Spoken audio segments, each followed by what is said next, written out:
नमस्कार दोस्तों, मैं आपका दोस्त एडवोकेट यश राज पारिक और आप देख रहे हैं वकील की कलम से। दोस्तों, आपने अक्सर लोगों को ये कहते हुए सुना होगा कि किसी एक्स व्यक्ति ने किसी वह व्यक्ति को वसीयत कर दी है या वसीयत में अपनी संपत्ति दे दी है।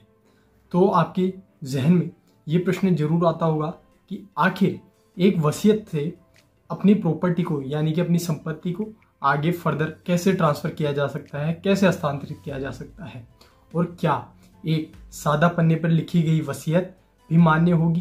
तो इन सभी प्रश्नों का उत्तर आज हम इस एक वीडियो में जानेंगे। तो चलिए शुरू करते हैं। वसीयत या विल क्या है और कैसे की जाती है, तो दोस्तों चलिए जानते हैं। सबसे पहला पॉइंट, ऐसा दस्तावेज जिसे बनाया तो वर्तमान में गया है परंतु उसका प्रभाव भविष्य में होता है।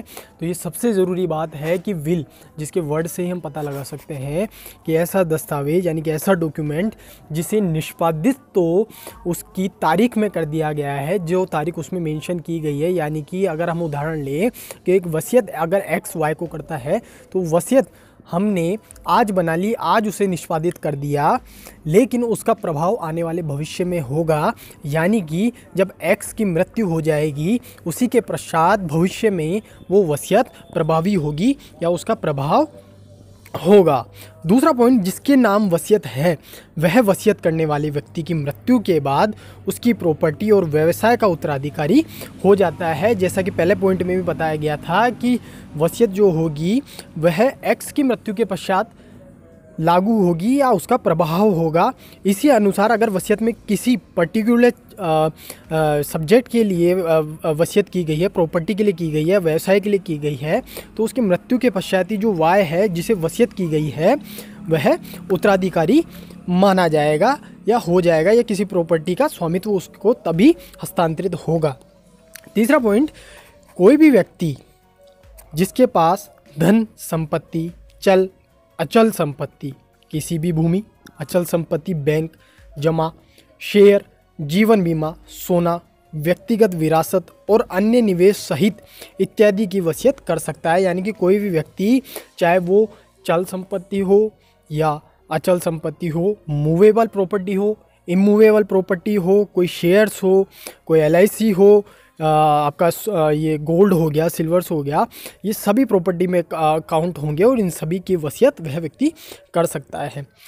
चौथा ज़रूरी यह है कि वह व्यक्ति और 18 वर्ष की आयु पूर्ण कर चुका हो, पागल एवं अस्वस्थ दिमाग का ना हो, यानी कि अनसाउंड माइंड पर्सन में नहीं होना चाहिए। वह जिस संपत्ति की वसीयत कर रहा है और जिसे कर रहा है उसका उसे भली भांति अच्छे से ज्ञान होना चाहिए कि जिस संपत्ति को मैं वसीयत में दे रहा हूँ वह संपत्ति मेरी है। सोच समझ कर वो उसको, जिस व्यक्ति को वसीयत कर रहा है उसे वसीयत में दे रहा है, उस चीज़ के परिणामों को, उसके कानूनी परिणामों को, उस वसीयत के प्रभाव को, उस वसीयत से अपने जो स्वामित्व, संपत्ति पर जो स्वामित्व का हस्तांतरण होगा, इन सभी बातों को वो समझता हो। एक व्यक्ति अपने जीवन में एक से अधिक कई वसीयतें कर सकता है। ये बहुत ही ज़रूरी एक बिंदु है। बहुत से लोगों का एक ये डाउट रहता है कि सर क्या हमने एक वसीयत कर दी है तो क्या हम हमारे जो पूरा लाइफ टाइम है उसमें एक से अधिक वसीयतें कर सकते हैं।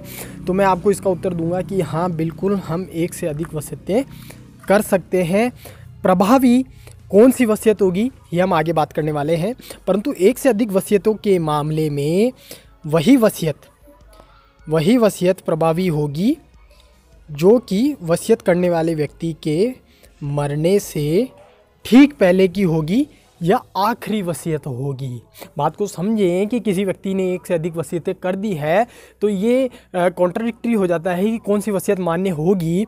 तो वसीयत वही मान्य होती है जो वसीयत करने वाले व्यक्ति के मरने से ठीक पहले समय की होगी। यानी कि उसकी, अगर छोटे शब्दों में इसको समझा जाए तो उस व्यक्ति की आखिरी वसीयत वही प्रभावी मानी जाएगी। दोस्तों, जिस प्रकार एक ही व्यक्ति द्वारा उसके जीवन काल में एक से अधिक वसीयतें बनाई जा सकती है, उसी प्रकार एक से अधिक वसीयतों को कैंसिल भी किया जा सकता है, बशर्ते ऐसी वसीयत रजिस्टर्ड वसीयत होनी चाहिए। तो दोस्तों जब एक से अधिक वसीयतें अगर कोई व्यक्ति बना लेता है और वो चाहता है कि मेरे जीवन काल में मेरे आने वाले उत्तराधिकारियों में किसी भी प्रकार का कोई मतभेद ना रहे, इस चीज़ को सॉर्ट आउट करते हुए अगर वह चलना चाहता है, तो जो वसीयतें कर दी गई है उन्हें वह कैंसिल भी कर सकता है, बशर्ते रजिस्टर्ड वो वसीयत होनी चाहिए। क्योंकि जो रजिस्टर्ड वसीयत होती है वह रजिस्ट्रार के पास रजिस्टर्ड होती है, उसे ही कैंसिल करवाया जा सकता है। जो वसीयत अगर किसी सादे पन्ने पे कर दी गई है तो उसका जो एक कानूनी मान्यता है वह रजिस्टर्ड वसीयत से कम होती है, तो उसका ऐसा कोई रिकॉर्ड होता नहीं है। जहाँ तक कि सादा पन्ने पर लिखी गई वसीयत भी मान्य है, बशर्ते वो अंतिम वसीयत होनी चाहिए। एक उदाहरण ले लेते हैं कि एक्स ने अपनी वसीयत मृत्यु से तुरंत ठीक समय पहले या कुछ समय पहले जो उसकी आखिरी वसीयत है वह रजिस्टर्ड वसीयत नहीं थी, वह सादे पन्ने पे लिखी हुई एक वसीयत थी या किसी स्टाम्प पर लिखी हुई कोई वसीयत थी, क्या वह मान्य होगी? तो मैं आपको इसका उत्तर दूं कि बिल्कुल वो मान्य होगी, लेकिन वह एक्स के मरने से ठीक समय पहले की होगी, क्योंकि उसके बीच में वहाँ कोई भी कंट्राडिक्शंस नहीं होंगे, क्योंकि वह उस व्यक्ति ने अपने मरने से ठीक पहले में की थी, यानी कि उसके मरने से ठीक समय पहले। अब बात करते हैं कि वसीयत कितने प्रकार की होती है। तो वसीयत दो प्रकार की होती है, रजिस्टर्ड और नॉन रजिस्टर्ड। अब वसीयत की बात कर लें तो रजिस्टर्ड क्या है, नॉन रजिस्टर्ड क्या है, आगे बात करते हैं। हमारे देश में वसीयत को रजिस्टर्ड कराना ज़रूरी नहीं है, आप वसीयत को रजिस्टर करवा भी सकते हैं और नहीं भी, क्योंकि हमारे देश में जो विल है उसके सरकमस्टांसेस के बेस पे उसको रजिस्टर नहीं करवाना मैंडेटरी किया हुआ है, यानी कि ज़रूरी नहीं है कि आप उसको रजिस्टर्ड ही करवाएं। नॉन रजिस्टर्ड वसीयत जैसा कि मैंने आपको कहा वह भी मान्य है, लेकिन अगर प्रभावशाली रूप से अगर देखा जाए तो जो रजिस्टर्ड डॉक्यूमेंट होता है वो हमेशा प्रभावशाली होगा नॉन रजिस्टर्ड डॉक्यूमेंट से, ये हमेशा याद रखिए। क्योंकि रजिस्टर्ड डॉक्यूमेंट का एक रिकॉर्ड होता है, सरकार के रिकॉर्ड में सरकार की दृष्टि से वह ज़्यादा मान्य होगी। अगर न्यायालय में भी कोई अगर किसी चीज़ के मतभेद की रिगार्डिंग न्यायालय में भी हम किसी अगर केस की रिगार्डिंग पहुंचते हैं तो वहाँ भी रजिस्टर्ड डॉक्यूमेंट को ज़्यादा मान्यता या प्रभावशाली बताया गया है। परंतु अगर सरकारी रिकॉर्ड अधिक प्रभावशाली वसीयत की दृष्टि से देखा जाए, जैसा कि मैंने बताया, तो रजिस्टर्ड वसीयत कराना ही ज़्यादा फ़ायदेमंद होता है, जिसके बहुत ही नाम मात्र का शुल्क होता है। बिल्कुल दोस्तों, मैं राजस्थान में रहता हूँ तो यहाँ लगभग 400-500 रुपये वसीयत को रजिस्टर्ड कराने के बहुत ही नॉमिनल चार्जेस हैं। यदि वसीयत कराने वाले व्यक्ति बीमार है या रजिस्ट्रार ऑफिस जाने में असक्षम है तो आप आवेदन करके रजिस्ट्रार ऑफिस से अधिकारी को बुलाकर भी रजिस्टर्ड वसीयत करवा सकते हैं। ये एक जो रजिस्ट्रार है, स्टाम्प एंड रजिस्ट्रेशन एक्ट है हमारा, वो आपको एक ये अधिकार देता है, एक सुविधा आपको मुहैया कराता है दोस्तों, कि आप उस अगर आप कैपेबल नहीं है, कोई व्यक्ति है वो अगर मृत्यु से तुरंत पहले कोई वसीयत करना चाहता है और आप चाहते हैं कि रजिस्टर्ड वसीयत करवाएं, तो हम सब रजिस्ट्रार को वहाँ बुलाकर भी, यानी कि अपने पास बुलाकर भी वसीयत करवा सकते हैं, उस डॉक्यूमेंट को रजिस्टर करवा सकते हैं। एक वसीयत से आप नाबालिग बच्चों के लिए ट्रस्ट और अभिभावक भी नियुक्त कर सकते हैं। बिल्कुल सही है।